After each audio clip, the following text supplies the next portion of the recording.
И сегодня моя проповедь называется «Бойся Бога, и ты будешь успешен».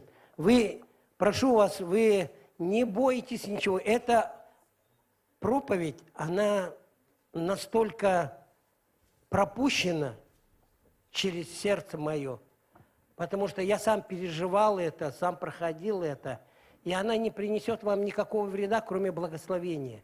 Вы увидите, вы услышите, и вы захотите так жить и так поступать.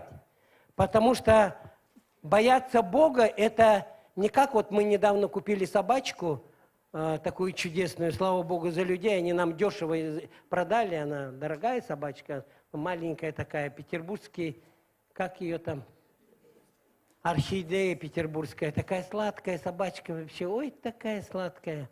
И она уже к нам привыкла, и мы с ней возимся, и вот она иногда там что-то нашкодит, и там, и скажешь так, и она такая, вот. И мы не так должны бояться Бога, не такое, понимаете, у нас должна быть страх перед Богом. Страх перед Богом мы сейчас будем проходить, и вы увидите, это любовь к Богу, это отношение с Богом, это доверие к Богу. И это ведет настолько сильно, и ты настолько сильно прилепляешься к этому, и ты так сильно хочешь жить так, и так поступать так, как говорит Слово Божье, как ведет Слово Божье. Не так, как говорит человек, и не так, как поступает человек, или не так, как поступает начальство, которое хочет господствовать, которое хочет пугать тебя, которое хочет наезжать на тебя. Таких людей очень много. И проблема всегда начинается тогда, когда мы решаем свои проблемы своими мозгами. Мы все время хотим решить трудности, проблемы своими силами, своей мудростью, какими-то своими связями. Без Божьей силы, без Божьей мудрости, без Его мудрости, без Его присутствия. И чем больше мы будем понимать Его величие и Его любовь к нам, Его милость к нам, и Его присутствие будет к нам, мы глубже будем понимать, что Бог, Он настолько милостивый, Он настолько нас любит. И мы первое место Писания откроем, это Екклезиаста, 12 глава, откроем Екклезиаста, 12 глава, и прочитаем там 13 и 14 стих Екклезиаста. 12 глава и 13 14, конец. «Выслушаем сущность всего». Слышите? Сущность всего. Здесь написано «выслушайте, дорогие, сущность всего. Бойся Бога и заповеди Его соблюдай, потому что в этом все для человека». Представляете? Это все для нас. Выслушайте вот эту сущность. И мы дальше пойдем, и вы будете больше, когда будем углубляться, мы увидим это и услышим, что Бог говорит нам. Это вот одно из качеств, которым должен обладать каждый из нас, как верующий Божий человек. Вот. Кажется, ничего веселого в этой проповеди нет. Но, знаете, за страхом Божьим такая бездна сокровищ скрыта. И если мы начинаем так жить, понимать, открываться, у нас любовь растет, сердце растет, наше мышление, мудрость, премудрость приходит. И мы начинаем жить, не боясь Его, а любя Его. Но потому что любовь Божия и страх Божий, оно в совокупности идет вместе. Ее невозможно никак разделить. Вот человеческий словарь Даля, он говорит, что страх человеческий – это боязнь, робость, сильные опасения, тревожное состояние души, испуг всякий вот, от грозящего воображаемого какого-то бедствия. Это вот внутреннее такое состояние человека. Бояться. Боятся все, богатые и нищие тоже боятся, богатые тоже плачут. Не беспокойтесь, вы не думайте, что богатые шикарно живут. Они еще хлеще иногда плачут, богатые. Потому что есть страхи. страхи темноты, страхи будущего, страхи безденежья, страхи, что финансы, бизнес твой рухнет, болезни, голод, войны. Вот этих страхов очень много. Знаете, у страха есть две основные составляющие. Это вот физические и эмоциональные. Физические, когда на ребенка даже замахнешься, вот так, и ребенок сразу вот так закрывается, и вы посмотрите на глаза этого ребенка. Ужасно. Просто ужасно. Знаете. Сердцебиение ускоряется, вот там на ребенка на своего накричал, потом обнимаешь, там я или себя обнимал, накричал, обнимаю его, и вижу у него сердце так тук-тук-тук-тук-тук-тук-тук-тук-тук. Потому что это страх. Дыхание учащается, мышцы напрягаются сразу же так по всему телу. Из-за этого вот судороги бывают. Но эмоциональные какие бывают? Это гнев. Это тревога, это беспокойство, это злость и ярость. Вот это эмоциональные, вот эти две составляющие. И мы можем определить страх, знаете, вот мы иногда ожидаем, мы люди, Иова можем открыть, там очень хорошо написано Иова. Люди, вот они просто сидят и ожидают, и думают, и их мысли наполнены. Иова 3 глава, откроем, и там прочитаем 25 стих. Там написано, Иов, он сидит и говорит, «Ибо ужасное, чего я ужасался, то и постигло меня, и чего я боялся, то и пришло ко мне». Вот мы иногда сидим и просто на ровном месте.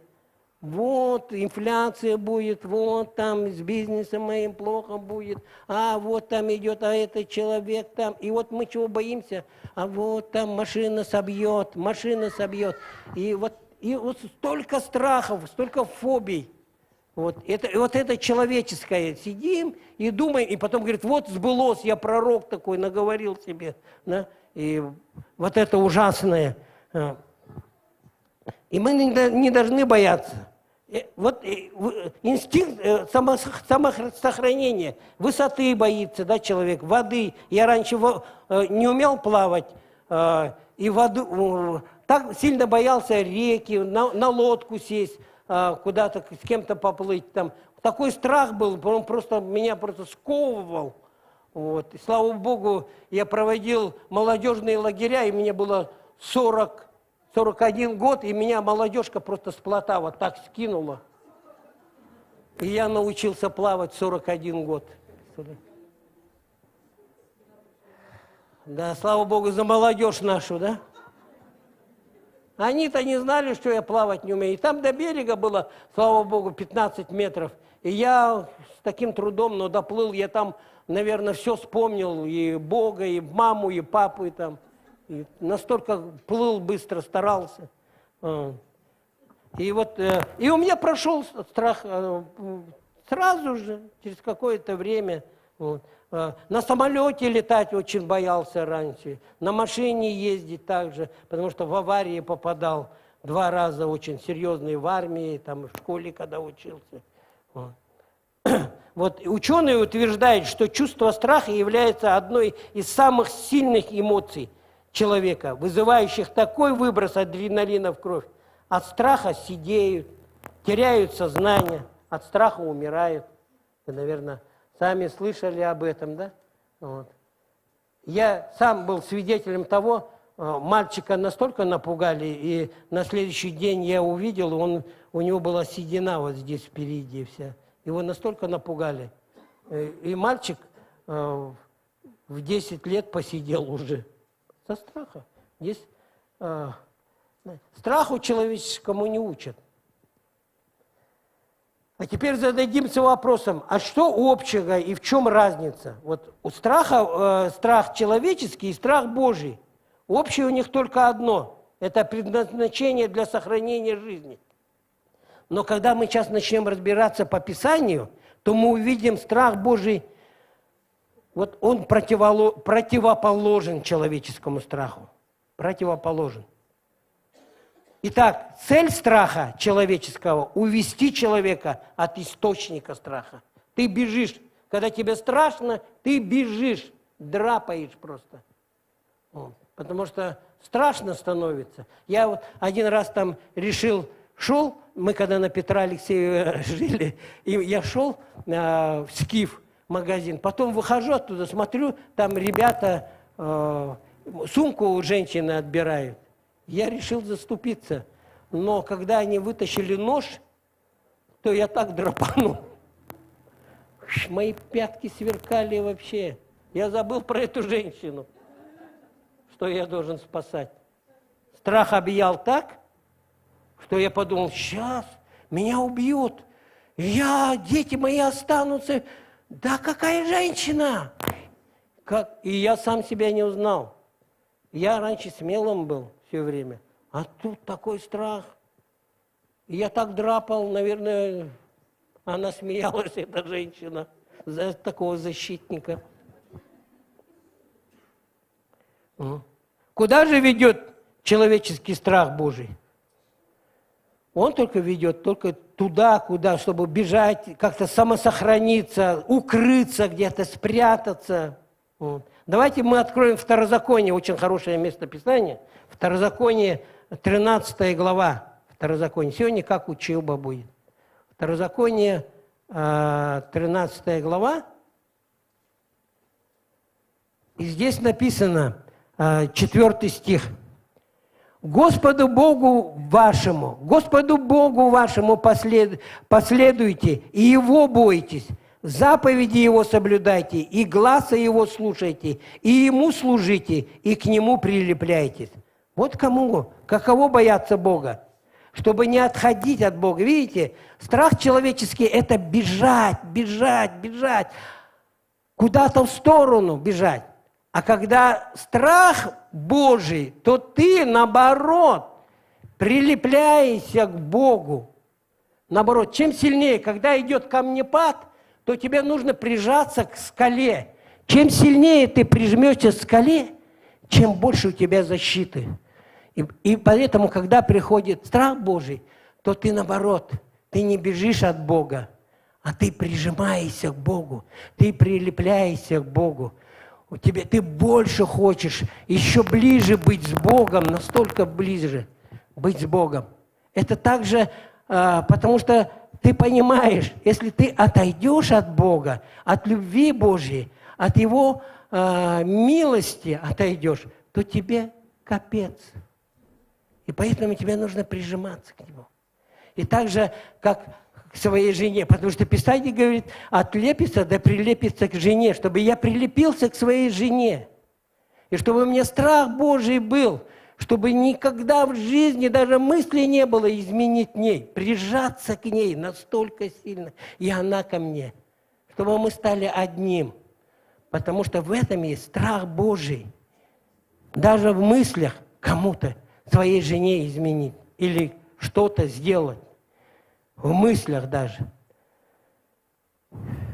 Еще для закрепления этого принципиального различия между страхом человеческим и Божьим. Вот мы повторяем. Можно там вывести, да? Первое, это страх человеческий заставляет убегать. Источник страха, видите? Это источник страха. Он заставляет убегать. Второе, страх Божий призывает бежать к источнику. Наоборот, страх Божий, наоборот, призывает бежать к источнику страха. Огромное различие и очень потрясающее различие. Наоборот. И поэтому, когда что-то происходит, я всегда бегу к Богу, я всегда понимаю, у меня есть защита, самая лучшая защита. Самая лучшая защита. Если какие-то проблемы, какие-то ситуации, я прижимаюсь к Богу еще ближе. Я говорю, я хочу с тобой быть. Я хочу быть рядом. Я хочу слушаться тебя. Потому что я вот здесь не послушался. И здесь упал, и там ковырнулся. И здесь не так подумал. И не так что-то сказал. Но я не хочу этого делать. Я хочу больше прижиматься к тебе, Господь. Второзаконие 5 глава, откроем Второзаконие 5 глава и прочитаем 29 стих. Здесь написано, если бы сердце их было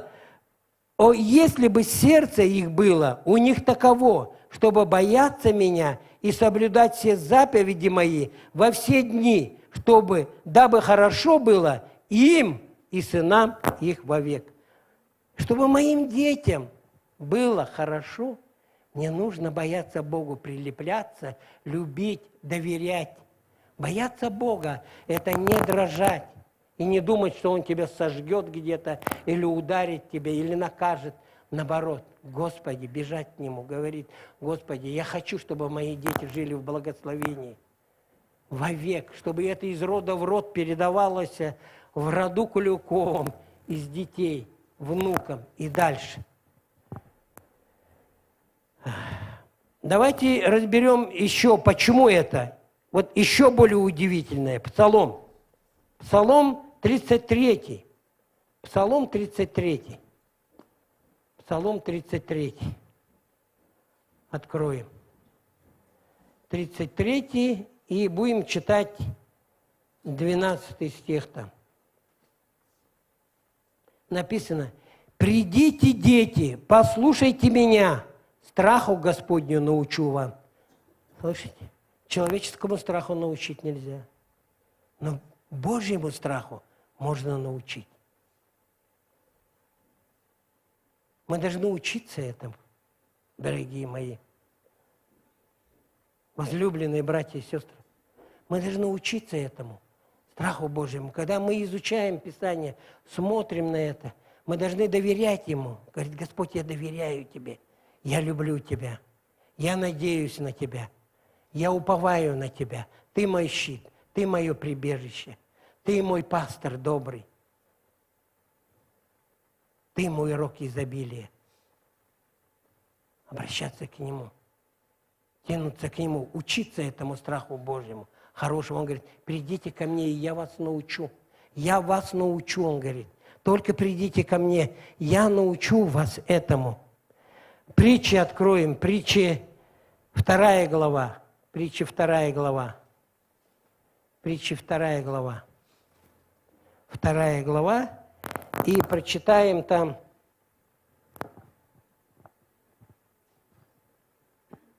с 1 стиха.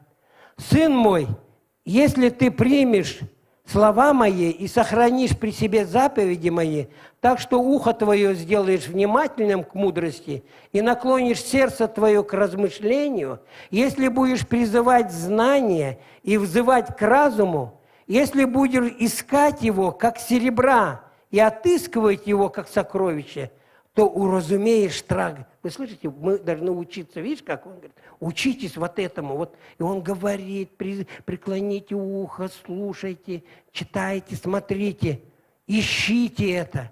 И он говорит: и то уразумеешь страх Господень, и найдешь познание о Боге. Познание о Боге, видите? Мы учимся, мы познаем Бога. Чем больше. Значит, страх Божий, он в разуме. Он в разуме. Ему можно научиться. Нам нужно учиться.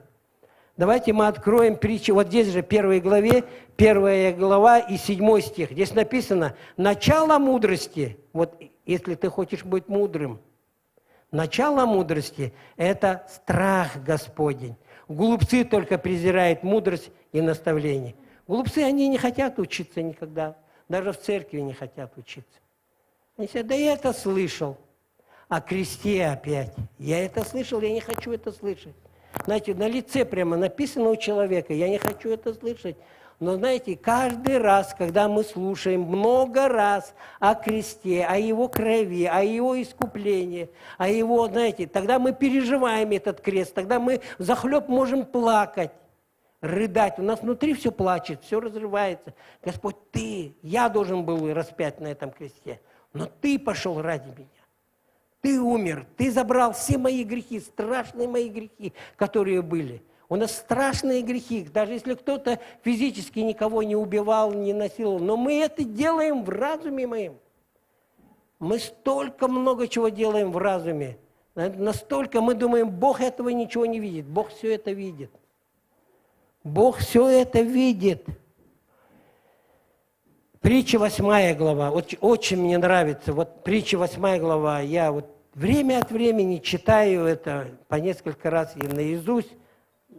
знаю, уже не учил, а просто оно впитывается, и ты ее знаешь. И здесь написано, страх Господень ненавидит зло. Слышите?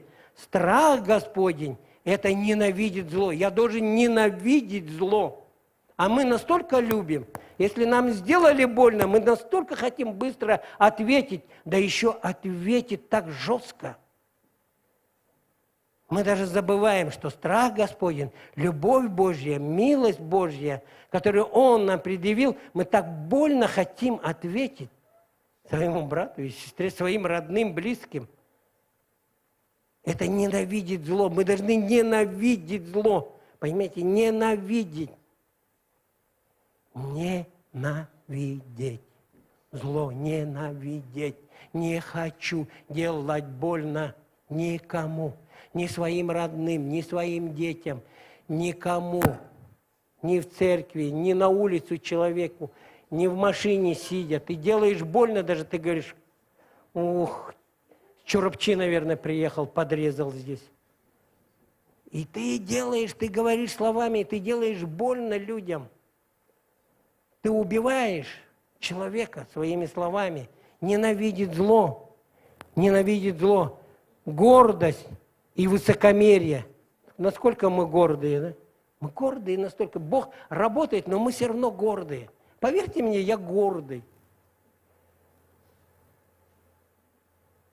Мне бывает иногда там, ну ладно, дети обличают. Но бывает, люди обличают. Тут же, та же на улице двор метет, и она тебя обличает, если что-то ты не так кинул. Мимо урны. Нельзя мимо урны кидать. И тебе так охота сказать, да ты убирайся, тебе деньги за это получаешь. Это ты злой человек, ты Бога не боишься, если ты так говоришь. Иди подыми. И Бог, Он так учил меня все время. Я сейчас так не делаю. Раньше я так делал, будучи христианином, будучи служил. И я делал так запросто. В окошко выбросил с машины. Так нельзя делать. Ты учишься, на протяжении многих лет ты учишься. И я поднял этот мусор и говорю, простите меня там, и в урну бросил. Слава Богу, что есть Дух Святой. И Он говорит, что я должен быть не гордым, высокомерный. И этот злой путь, здесь написано, и коварные уста я ненавижу. Когда ты коварный, когда ты человека вроде любишь, говоришь ему добрые слова, а потом вышел и за спиной ему говоришь такую гадость про него. Коварные это уста, ужасные уста. Не должны быть они такими у нас. Я хочу еще прочитать вот это местописание притчи, 1 глава, и в 1 главе притчах, и 29 по 33. Здесь написано, «За то, что они возненавидели знание и не избрали для себя страха Господня, не приняли совета моего, презрели все обличения мои, зато и будут они вкушать от плодов путей своих и насыщаться от помыслов их, потому что упорство невежд убьет их, и беспечность глупцов погубит их, а слушающий меня будет жить безопасно и спокойно, не страшась зла». Вот когда мы будем учиться, когда мы будем понимать, когда у нас наше мышление будет меняться. Наше мышление только будет меняться, если я буду пребывать в Слове Божьем, как Иисуса Навина 1:8 там говорится. Что как мы должны пребывать? День и ночь пребывать. Да не отходит сия книга закона от уст твоих, но поучайся в ней день и ночь, чтобы в точности исполнять все. Там написано, в точности исполнять все, что в ней написано. Тогда ты будешь успешен в путях твоих и будешь поступать благоразумно. Когда ты будешь пребывать, когда ты будешь любить это слово, когда ты будешь читать это слово, и у тебя не будет такой страх, у тебя будет любовь и доверие Богу. Ты скажешь, Бог, хочу быть с тобой, только с тобой, больше ни с кем. Как мы сегодня здесь, слава Богу, поклоняемся тебе, поклоняемся. Ты поднимаешь руки, и у тебя внутри все клокочет. Поклоняемся тебе. Только тебе, Богу единому поклоняемся. Спасибо вам, левиты. Так здорово, так классно, когда вы ведете все собрание. И ты входишь в это присутствие Божье. И говоришь: Господи, я хочу быть с Тобой. Я хочу быть с Тобой. Видите, вот в этом отрывке мы читаем, здесь равенство. Равенство, если у тебя есть знание, у тебя есть мудрость, у тебя есть страх Божий, у тебя есть любовь Божья. Мы размышляем над этим. Мы любим Его тогда, мы почитаем Его. Давайте мы там сейчас прочитаем, что такое страх Божий. Там, я не помню, Илюша, я записывал, да? Там страх Божий. Страх Божий – это состояние глубокого почитания. Состояние Божие. Да, вот.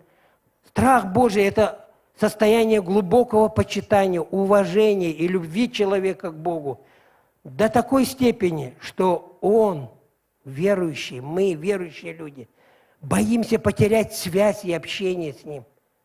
Я очень боюсь, я не знаю, я боюсь потерять с Ним связь, потому что я сам себя боюсь иногда, своих мыслей. Но когда я с Богом, я не боюсь ничего, во мне нет страха, потому что совершенная любовь изгоняет любой страх, когда я с Ним. Но только чуть немного я убираю этот взор, то начинается эта трясучка. И боится потерять связь или общение с Ним. И это выражается также в духовной бдительности и внимательности к своим мыслям, словам своим. Ты должен быть бдительным, внимательным к своим мыслям, потому что ты будешь мыслить, потом ты это начнешь проговаривать. Вы замечаете, вы мыслите, носите это, месяцами, днями носите, а потом незаметно вы замечаете, что вы проговариваете это. Начинаете говорить, а потом через некоторое время проходит, вы замечаете, что вы начинаете так поступать, так делать. Это все взаимосвязано настолько сильно. Твое мышление, твой язык, сердце твое. От избытка сердца говорят уста.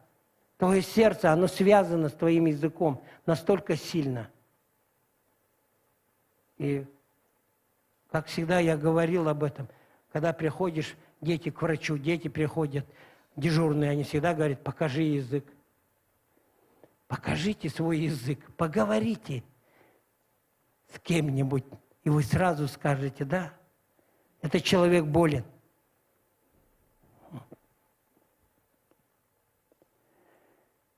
И тогда в Боге мы поначалу, помните, говорили, что и физически, и эмоционально у нас вот все не сходится.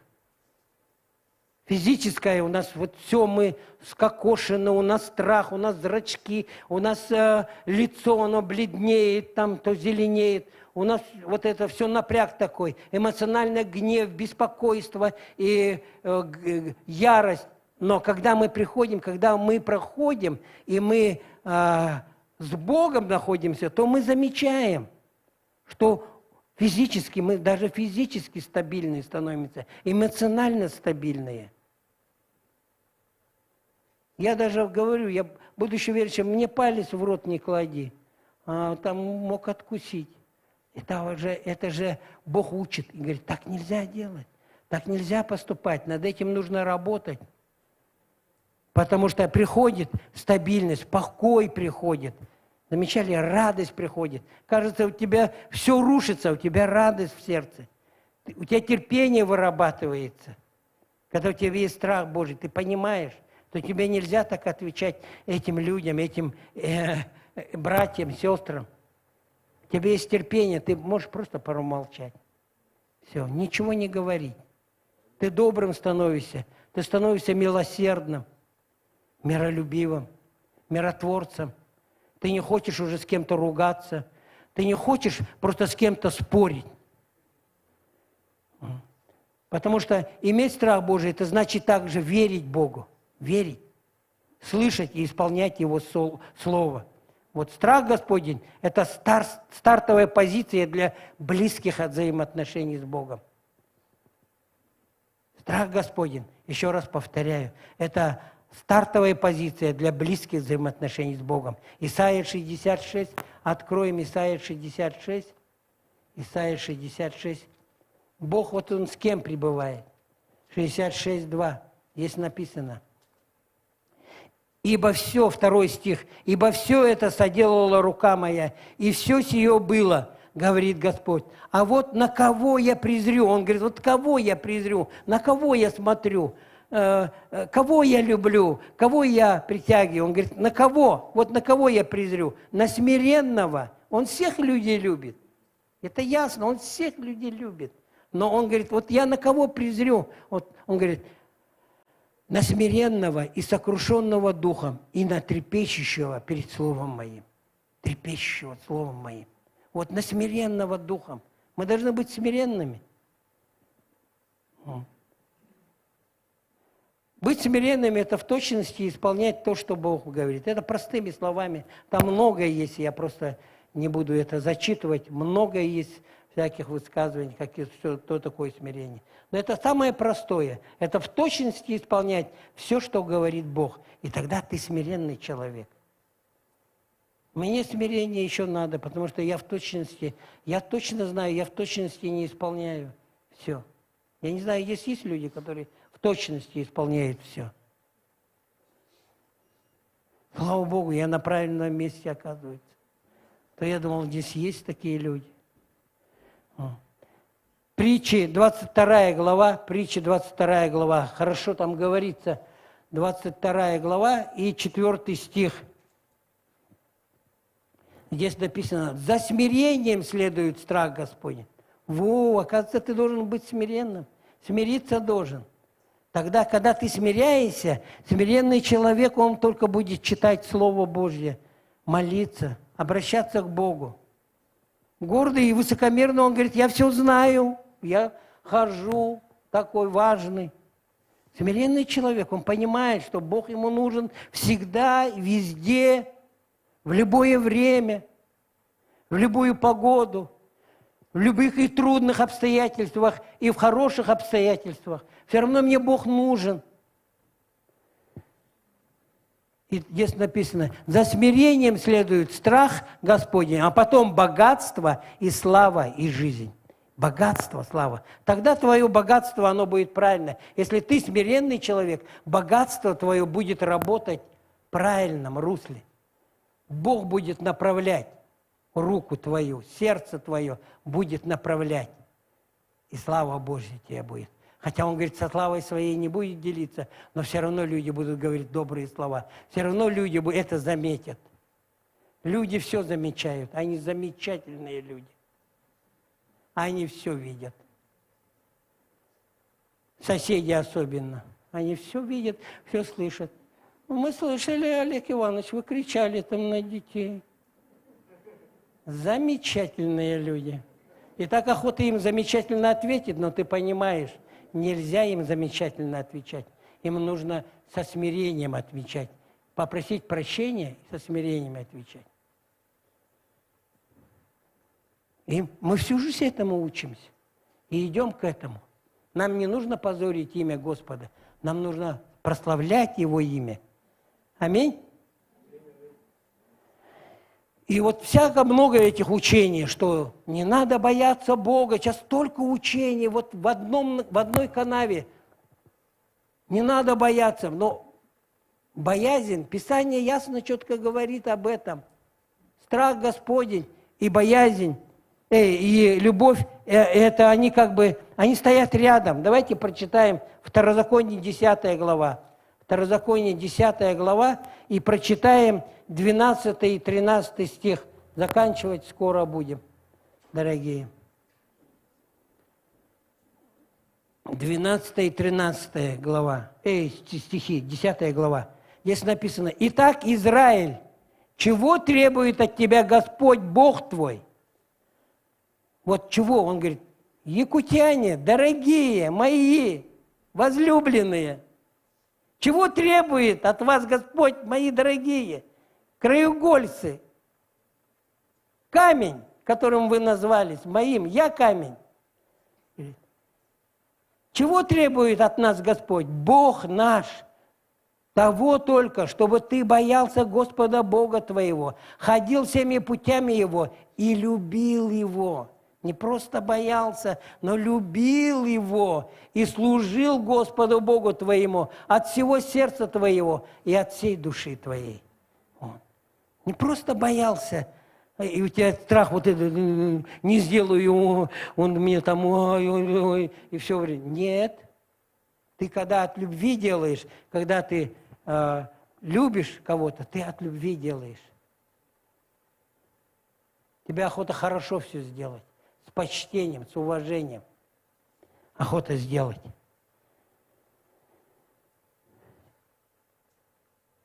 Знаете, любовь незрелая, в ней нет страха Божьего. Это незрелая любовь. Знаете, очень много служителей, в Америке очень много служителей падают. Что, они не любят Бога? Сейчас в России стали тоже. Падают. Что, они не любят Бога? Они любят Бога, но у них нет страха Божьего. Вот это. Они любят Бога, но у них нет страха Божьего. Они пренебрегают этим. Бог нас любит, мы живем по благодати, и ничего делать не надо. Да, по благодати Он нас спас, слава Богу. Не мы заслужили своими делами, но есть наша часть. Он свою часть выполняет на 100%, но есть наша часть. Знаете, в Америке был такой известный очень Джимми Беккер, евангелист, он по телевидению 70-х, 80-х столько людей привел, очень много, к Богу. И он в тюрьму попал за мошенничество, там еще за что-то. За измену вроде, я не знаю точности. И его в тюрьме посещал Джон Бивер. И он у него спросил: ты еще разлюбил Бога? Он сказал: нет, Джон, я не разлюбил Бога. Я просто не боялся Бога. И поэтому я делал эти вещи. Когда мы любим Бога, мы боимся, и мы не делаем этих вещей. Мы стараемся. Если даже мы делаем, мы люди, все равно где-то грешим, падаем, мы бежим к Нему, прилепляемся к Нему. И говорим: прости нас, очисти, омой меня. Я прижимаюсь к Тебе, я не хочу остаться на обочине. Я хочу жить, как Ты говоришь, любить свою жену, не раздражать своих детей, почитать Тебя, почитать старших, относиться к людям с любовью. Чтобы я мог терпеть своих детей, мог терпеть тех людей, которые надоедают, которые навязываются, чтобы мы могли учиться этому. И как пожелание, я вот буду заканчивать, как пожелание откроем Исайя 33 глава, Исайя 33 глава, как пожелание, 33 глава, Исайя 33 глава, и прочитаем там 6 стих. «И настанут безопасные времена Твои, изобилие спасения, мудрости и ведения».